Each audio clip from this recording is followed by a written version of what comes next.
The WWC, what the world is watching. This is our second part to the Profession Series. Engineer we'll get into. For free-to-play, low spender, should you be selfish? Let's get into it.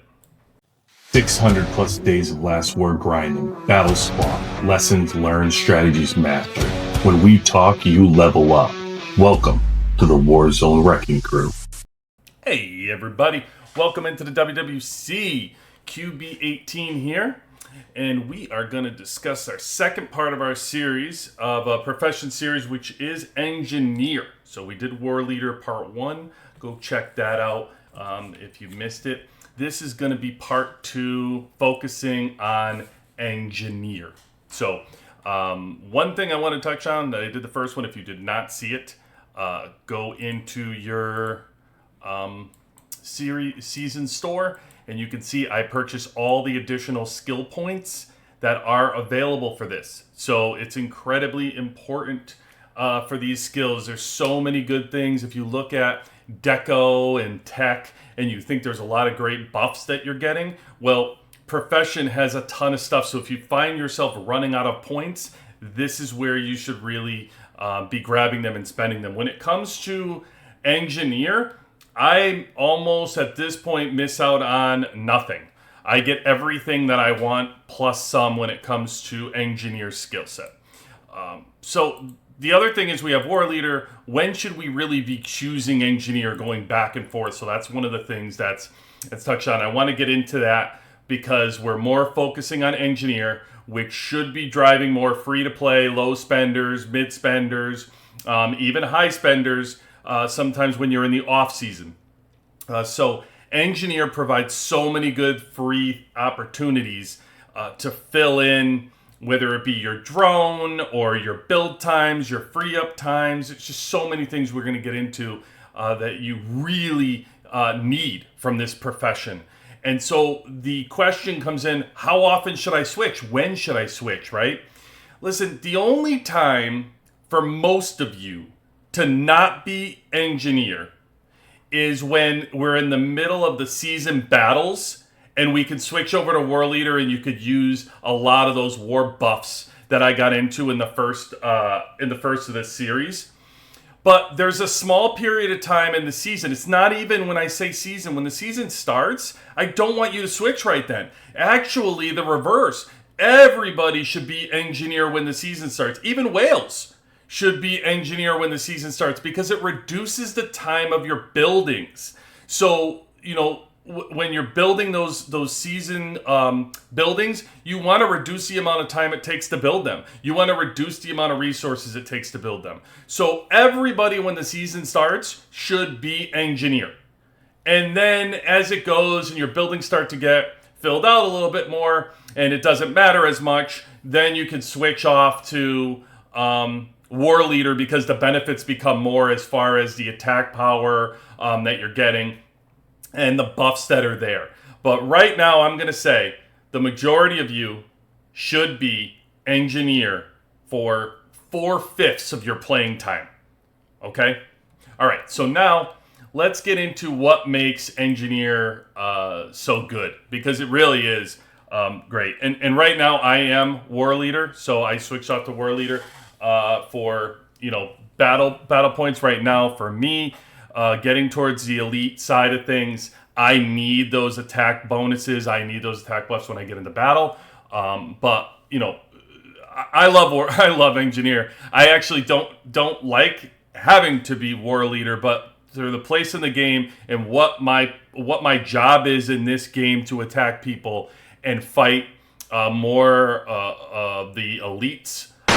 So let's get into primary skills, right? So the way I'm going to break this down is make it realistic for you.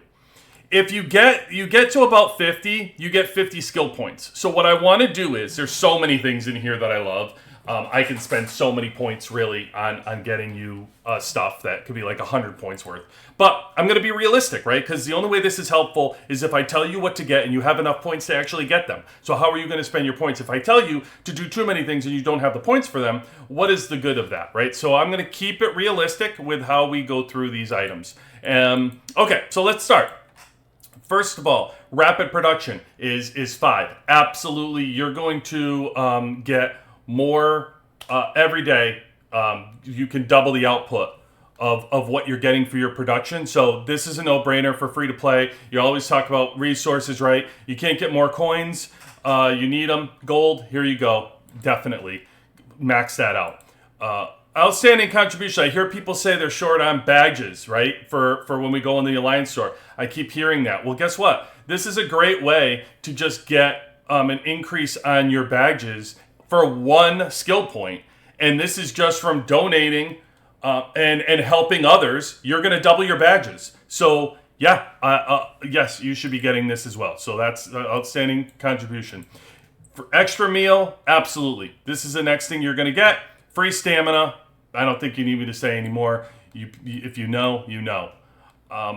So we're going to go right into build now. Big difference, right? I'm skipping over the 10s here. We'll come back. But this is build now is what you want to do.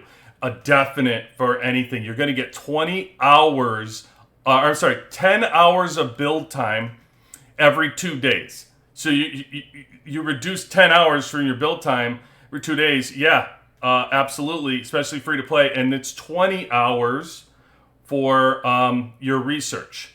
So yes, every 2 days. You definitely want to do this and max these out 5 and 5. Okay. We're going to jump over to recycling.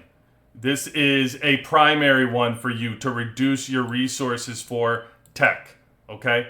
I want you to do that. I want you to do resource saving and reduce your resources for building costs as well. So let's get both of those and knock those out. It's obvious stuff. I'm going to keep moving along here. What you want. Medical aid. So increase your hospital capacity. Yes. Again, let's talk about increasing hospital, why that's important, right? Increasing hospital capacity is going to allow you to save troops. When you are free to play and a low spender, you're spending a lot of resources to develop those troops. So instead of losing them, you get to expand your hospital to save them. So even if you don't shield, you get to save more of them accidentally, right? So yes, just increase your hospital at any chance you get, especially even at the lower levels, because you want to save as many troops as you can in your hospital where they are protected. So yes, use this. And also, people give me this hospital buff when I get it, the 10%. It increases me, I think, from like 13,000 to 17,000 every war, and I appreciate everybody so much for it. So thank you. Buddy Shield. Oh no, that is not. Don't want to get into that. So just let's see. Medical aid. This is primary for you. Drone supply, yes. Oh my God, there's so many good things in drone supply. You get drone parts and components. You're gonna get the cheaper skill chip boxes. Yes, absolutely. I even missed this because it was great to get this every single day to help your drone out for free. So that's a no-brainer. One more. So daily task. If you go look at your daily task point chests, you get a lot of good stuff in the daily task point chest. So this gives you a 25% chance to double those daily rewards. That's an absolute yes. Okay, let's go to nope. Let's go to where are we going? Master Builder is what we want here, right here. So Master Builder, yes, speed up time 25%. This is primary. Definitely want to do Master Builder as one of your primary motives. Anything that's going to speed up time and reduce your resources from a free-to-play perspective, I'm going to recommend for you to help you out, okay? So then we want to get into the free teleports. I will say, yeah, this is going to be for all those fighters out there. If you're in an alliance and you don't fight a lot, don't move around, you're just going to shield and you don't, then I would say probably not. It's not primary. The majority of the people like to fight in the game, and you're going to have wartime, kill events, different things like that. This is going to allow you to store advanced teleports. As you know, 1,500 diamonds for an advanced teleport, 7,500 alliance contributions for an alliance teleport. So therefore, yeah, this lets you store 5 of them. Get yourself out of trouble if somebody comes and tries to hit you and you want to get away real quick. 5 free moves in a war. It's big. Five is a lot to move around and be able to do that for free. You'll like that. I 100% recommend saving it for those fighters out there to do it. Truck expansion, yes. Truck expansion is 25% increase in your resources. So this almost takes away the plunder. If somebody plunders your trucks all the time and you get mad, this almost cancels it out. You increase it all and you're getting 100% of your trucks every single day. So think about that. Right now, you look at that plunder list and you're like, oh man, they plundered me. Well, increase it by 25%, that plunder doesn't even matter. So yeah, for somebody whose primary thing of a free to play and low spenders, yeah, you need to do that, and a lot of great rewards that you're multiplying for them. Okay, so let's get into Speedup Boxes. Speedup Boxes are 100% yes. You can't get enough Speedups. I keep hearing this. Where am I getting all these Speedups? You have so many Speedups. Where do I get Speedups? Well, this allows you to get 5 Speedup Boxes every single day. So that's 35 additional Speedup Boxes that you're getting every week. This is what the engineer skill profession is for. So take advantage of it and get the additional Speedup Boxes. Lastly, the last thing that I would recommend is primary is one more time. When you're at 100, this is the best skill in the entire tree. This will allow you, I think it's like 20% chance of getting to skip the cooldown. So if you're getting 5 Speedup Boxes, all of a sudden it appears again, you get to do an immediate another 5 Speedup Boxes, and then you got 10. You're doing you're going to grab your gathering, your instant gathering. You may be able to you may be able to get it for free again and double your instant gathering for the day if you're going to do that. So there's so many different things that you do on a daily basis. All the ones that I just went through for you, like research time and build time is the best. Imagine you reduce your research by 20 hours and then you do it again and it's 40. So I highly recommend that. All right, so that would give you 71 total points. However, if you've only gotten to 50 and you got 50 points, that's going to be 41 total points out of your 50. So I did not go over, even if you were at 50 level for 50 points. Let's go to secondary points, for your secondary things. So I would say Siege, this is a great thing to have. It's by not choosing it originally, that's where you get selfish, okay? You're free to play, you're not spending money, you have to be selfish at some extent. You don't want to be fully selfish, you're going to help your alliance and do things other ways to do it. But when you're picking out and going through this stuff, you're not spending money and people are. So you need to do things the best you can. So this becomes, the back of the line. But it's an incredible help for your alliance when you can remove debris during a war. So it's good secondary skill to have. Close to primary, but I recommend some of those other things first. Same with, we go into the Siege Banner. So this will help your team and you can stack it 5 times. During the season, this is a season skill that is really primary and really becomes primary to me. I would have this on the back burner, but later we'll go over an enhanced siege banner, which makes this well worth it to make sure you're getting this one to help out your team. Okay.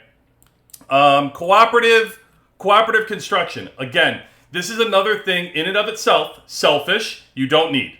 You don't necessarily need. You have president buffs you can use. You don't need to use these 4 points. This is to help your team and a kickback to help yourself here as well. But because I put this in the secondary list, because again, just like the Siege Banner, as we get further down this list, you'll see where it kicks in and it makes it worthwhile to have this. So let's just pin that for now. We'll come back to it. Okay, let's jump into Buddy Shield. Another thing that's really helpful for your team.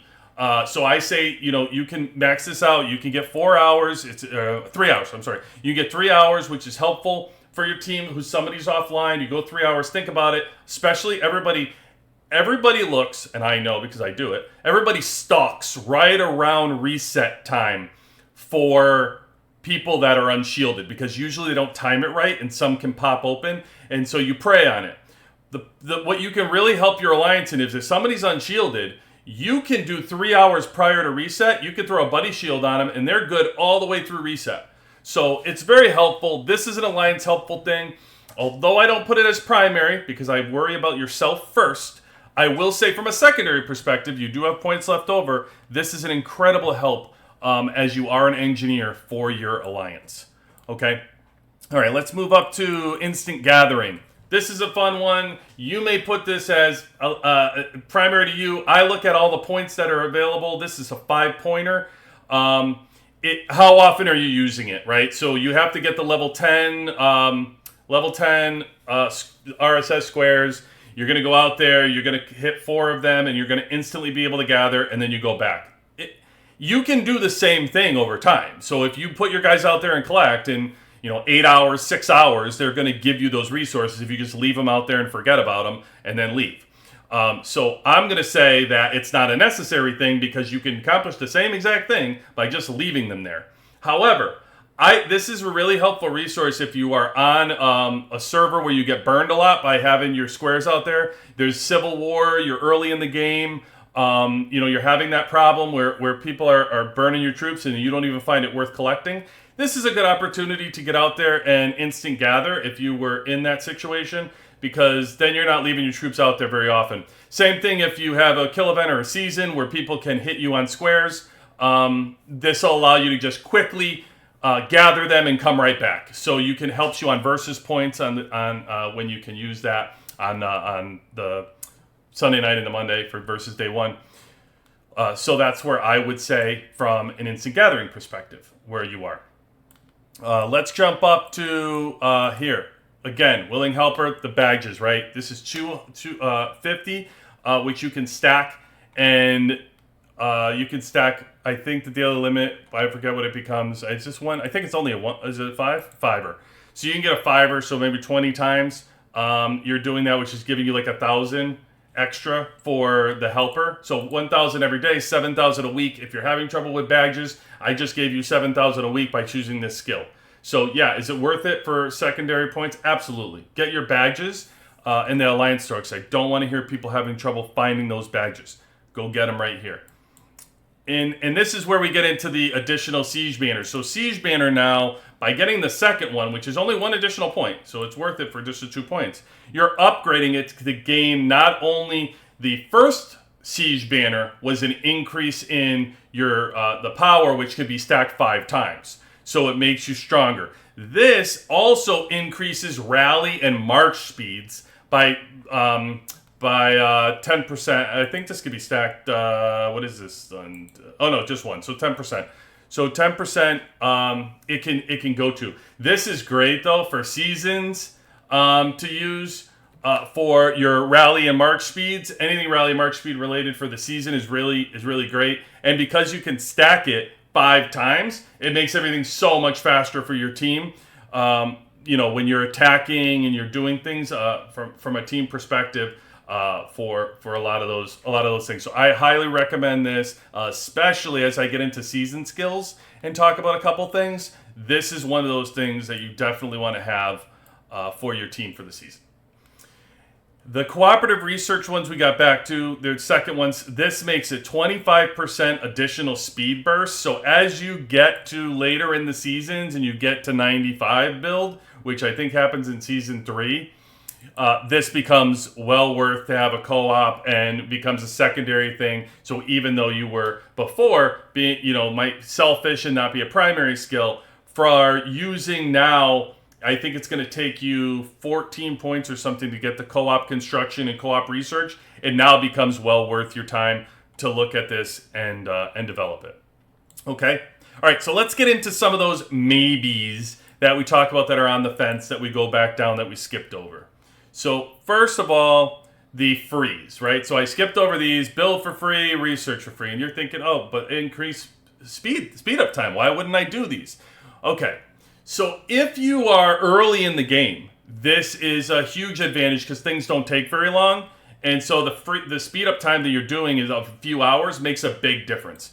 Early on, all of the things that you're looking at only take a few hours here and there, and this makes a huge difference. And for the mines, like the mines only take 3 hours. Some of these early things, your drone component factories and stuff only take like 4 hours. Okay, so those are helpful. And then you go. As you're getting later in the game, though, it's 10 points for something that's only a couple hours.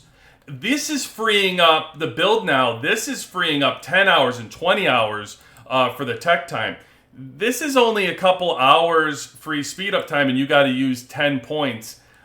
You can use them better. So I would say as the game goes on, save those and use them in other places. Early on, it is a yes. So that is why these are in the maybe column for me. Fearless defense is another thing that, listen, yeah, it's a slight advantage for people who, when you're defending a base, that they will lose more troops. If you think about it, like the really stronger people that you're fighting, it's not making that big of a difference, right? But as you get into the season and more people start fighting, you start fighting more people around your level and start maybe reinforcing people more. That may be worth it for you. It's almost on, I'll tell you what, it's almost on the nope list for me. But I only say, like, from a season, as we get into the season stuff again, I'll say that this fearless defense, okay, it has some value as you get into the season. I will say that. Support boost, okay. So there's two of these, right? There's support boost at 55, right, which is going to help your number of actions. And then you're going to see me talk about 80, which is helping hand, which we might as well talk about now. This will increase your number of helps. Okay. Is that helpful? Yes, it is. However, know who you are as a player. If you're increasing your tech and your things when a lot of people aren't online, then you're not using that help necessarily to your advantage on things like tech and like the things where you may do like quick builds where you do multiple things at a time, where you're building your tech or building your buildings. And if it's only a one-time boost, then I don't know, is it worth it? It's like, it's not very much. This is helpful when you're doing it over and over again.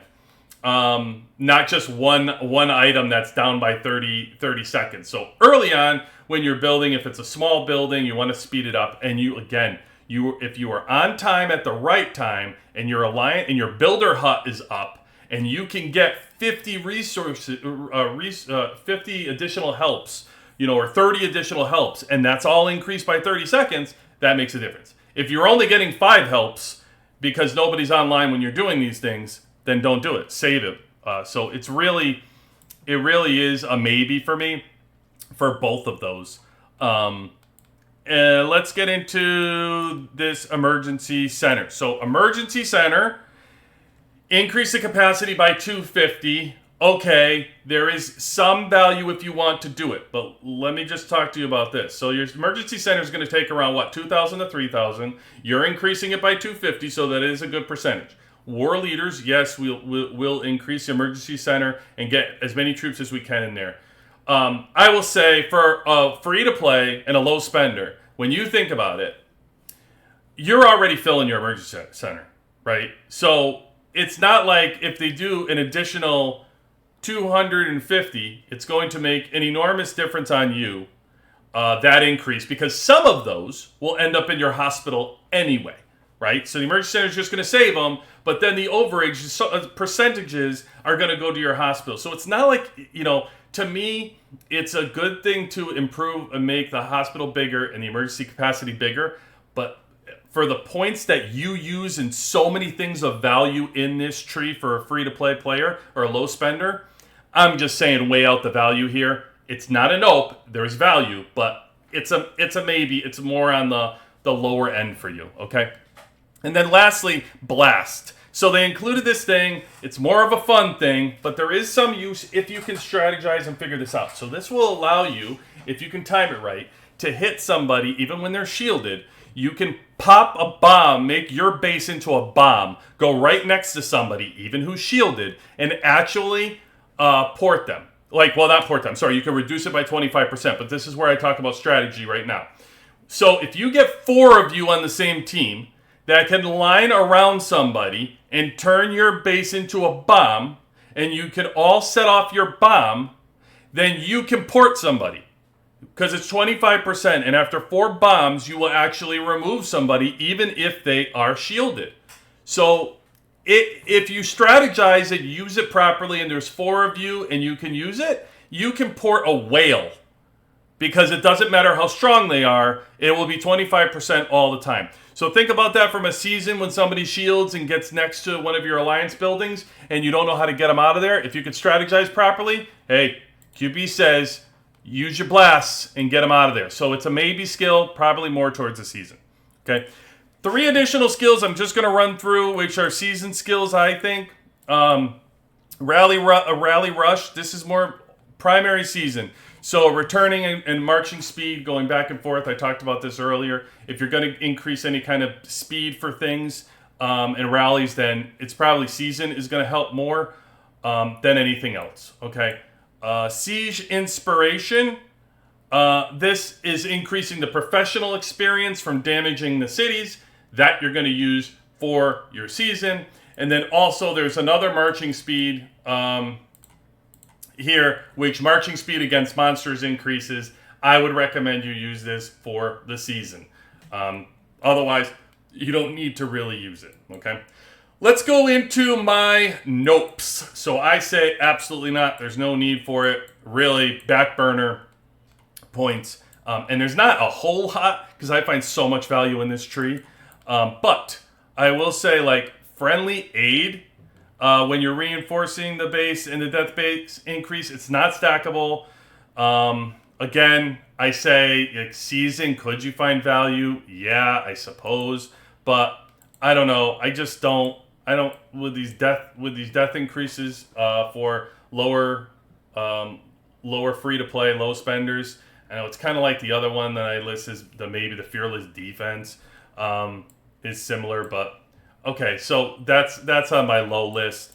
50 is visitors. Okay, so I found this one. I was excited when I first saw this, and I can increase my visitors. I can increase my survivors. That's awesome.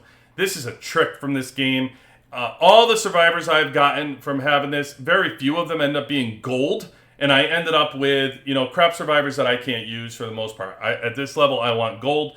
Earlier in the game, by all means, try it out and see what you get. But as you move forward, you really only want gold survivors, and nothing else matters. So the survivors that you get, I feel like the game just gives you like blue survivors that you don't ever use. It's just, I don't know. I wouldn't waste it. It's 5 of them. And I never got value from it. Durability mine sounds more fun than it is. I see people put them down all the time. I hit them. Yeah, you're hitting my base, and you can hit me like 10. If I land on them 10 times, that's fine. You'll port me. It doesn't take enough troops to make it worthwhile. To me, save your 5 and selfishly use them on something else because. As fun as it seems to put it down, unless you're in season and you're hitting dooms with them, where you can put them in their path, it's just not worth it. So I would say save them for those. Let's see. First aid expert. So this one is even a nope. So if you figure out 5%, you're going to increase the proportion entering the emergency center by 5%. You're going to use 5 points to put 5% more people to the emergency center. Ask yourself when you've ever had a problem filling your emergency center. You don't need more people going into the emergency center because your capacity can't take it. So what's the difference? Why would I increase it by 5%? Save yourself 5 points. It's really a silly skill. I don't even know why it's here because it's really not helpful when you think about the amount that are entered into there. Okay, so let's go in and look at battlefield cleanup. This is another one. It's a nope. It's for dooms and the zombies that you can create. Very simply put, this does not work for gold zombie. Therefore, save your points. Like, okay, it's going to increase your percentages a little bit, but you don't have enough stamina to sit here and kill these things all day anyway. You're saving them for gold zombies. And if this doesn't help with gold zombies, then that's 5 more points in your pocket. And the last one I will say is the win-win cooperation. Can only be used on the war leader. That's enough. You don't need to read anymore. It can only be used on a war leader. If that person has picked that they want to be a war leader, you are free to play. You're a low spender. You got to worry about yourself. So from a selfish perspective, unfortunately, you cannot sit here and help the war leader. You already do that from co-op, construction, and research. You don't need to use 5 valuable points for yourself that you're trying to help yourself with for helping the war leader here. All right. So those were all of them. I know it took a while to get through all these, but man, do I love Engineer. I hope you find this useful. And if you have any other comments, please let me know. Subscribe. Join us on Discord, Warzone Wrecking Crew, and I will see you soon. QB18 out.